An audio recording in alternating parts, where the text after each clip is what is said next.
decide to do or have decided to do the myomectomy, the laparoscopic procedure or hysterectomy, these same things can still help you. So I would still suggest watching the video all the way through, because there will definitely be things I'll share that will be useful for you too. Okay, so the next topic I wanted to go over is myomectomy preparation. I did some research online and tried to find some sites that discussed, how can you be prepared for this? What types of things can you be mindful of prior to surgery? So I'm going to share some of the things that I have compiled and found. It's a long list, but hopefully it will be helpful. It was very, very helpful for me. So the first thing I suggest is to make sure you buy supplies before the surgery. So for example, get groceries ahead of time. Do not wait until after the surgery to worry about food. Buy light foods for your stomach to help with nausea. The medication that they give you will more than likely be causing it. And because of the surgery that you had, or the medication they're giving you, it's making you nauseated, and then therefore you're not going to want to eat anything. Plus, I don't know if it was just due to the medication, but I just didn't want to eat anything. My body didn't want any solids. I didn't even want to try. Wasn't even there. You want to buy things like Jell-O, muffins, chicken broth, soups, crackers, pudding. I basically suffered from constipation, as I didn't know a lot of people do, from this. It's not necessarily from the procedure, it's from the medication they give you, causes constipation.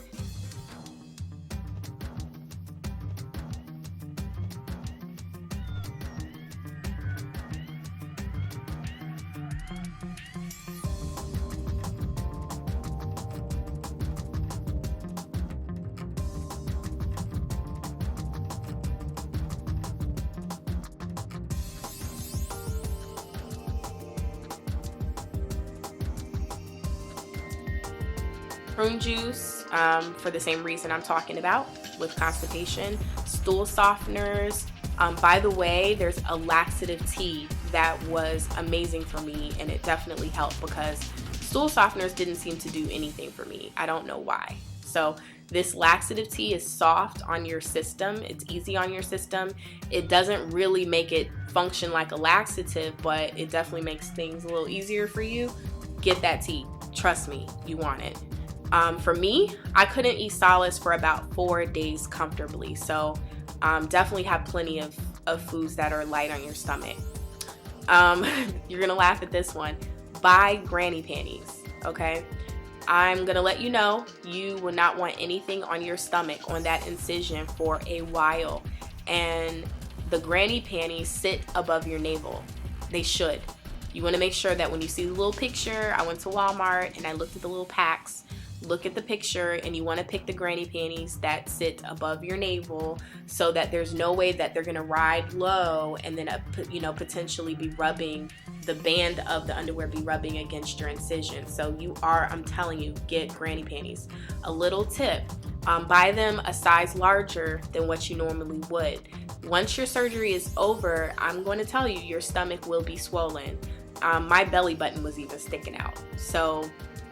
And I definitely did not have a gut beforehand. So imagine if you even do have more of a stomach, like, it's just going to get even bigger. So it's going to be swelling. Temporary, supposedly, but there's going to be swelling. So get them bigger than normal.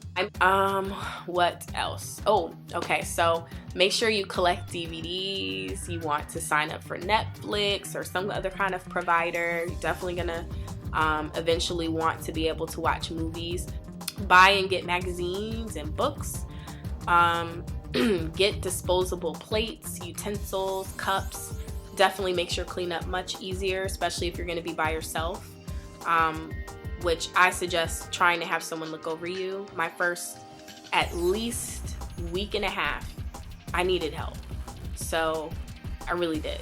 I needed help. And I'm a very independent person, but you're going to want someone helping you out. So yeah. Let's see. But even still, they're going to be doing so much for you to make sure that you're comfortable and you're taken care of and you're getting around okay, that it helps make cleanup easier on them if you're using paper plates and cups and things like that. That way they're not washing dishes all the time. This is a huge tip, okay? The biggest one I could probably give. get a husband pillow. That is the pillow. I'll post a picture of it. But that's the pillow.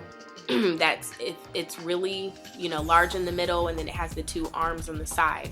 That pillow has saved my life. I went to Walmart and got it, and ahead of time. And when I got home, I could not lay down on my back. I am 3 weeks in now since my myomectomy, and I still cannot lay all the way down on my back. I'm still using my husband pillow to sleep in my bed. So you want the husband pillow. It makes things very comfortable for you, so much easier. Not on the couch, but like on the bed is where I used it. So get that. Huge. In it, because it's gonna prop you up. Get a tray to put food on while you're eating at home.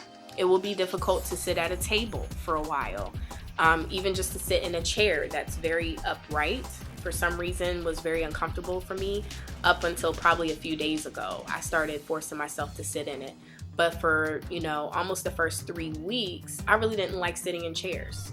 They had to be positioned kind of a certain way for me to be comfortable with them. So I suggest getting one of those trays, dinner trays, so that it'd be easier for you to eat.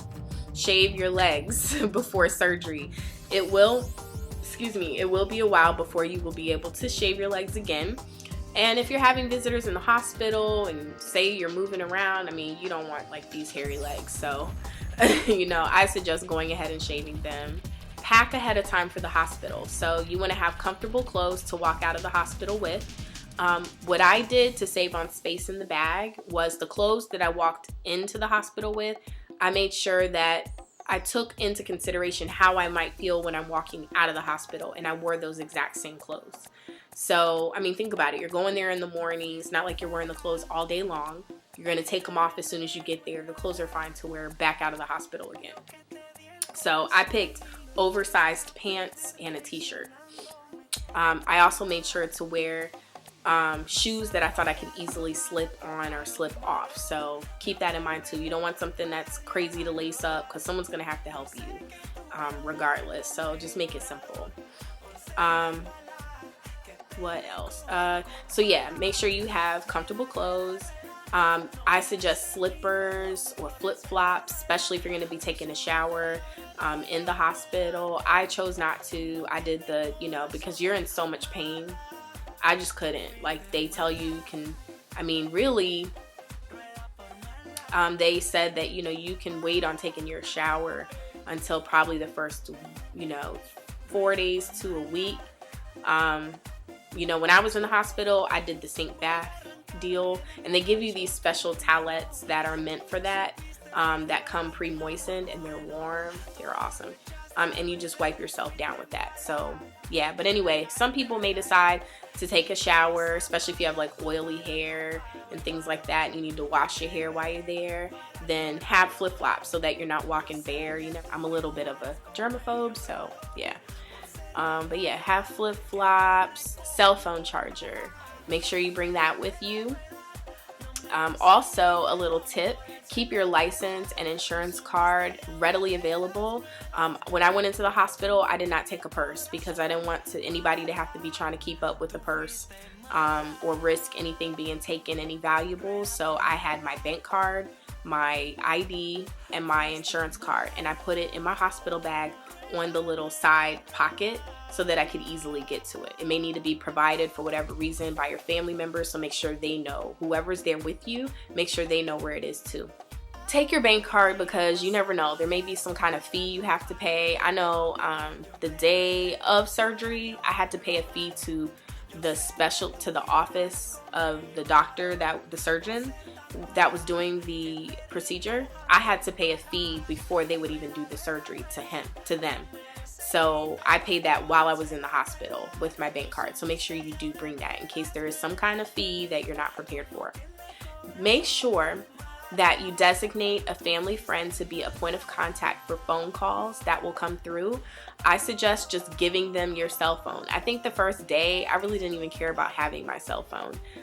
So my mother just had it and she answered it for me. Make sure at home that you have a supply of food for the next 2 weeks. I suggest microwavable dinners, which is what I had. Or you can, cook dinner for the next 2 weeks and freeze it. So that way, whoever's looking after you or taking care of you, they can just pop it in. They're, like I said, they're going to be looking after you. They're going to be making sure you're okay. They're going to be doing a lot for you, hopefully. And so you want to for me, I wanted to make sure, since it was my mother and I was going to be staying with my parents, I wanted to make life easy on them.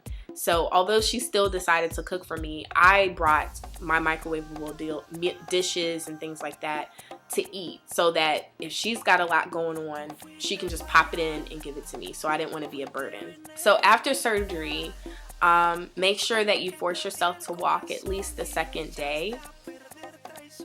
If you are too weak, get the nurse or a loved one to help you through that process, because you want to make sure that you're moving, and it's going to be very painful, but you got to do it. Don't push yourself too hard.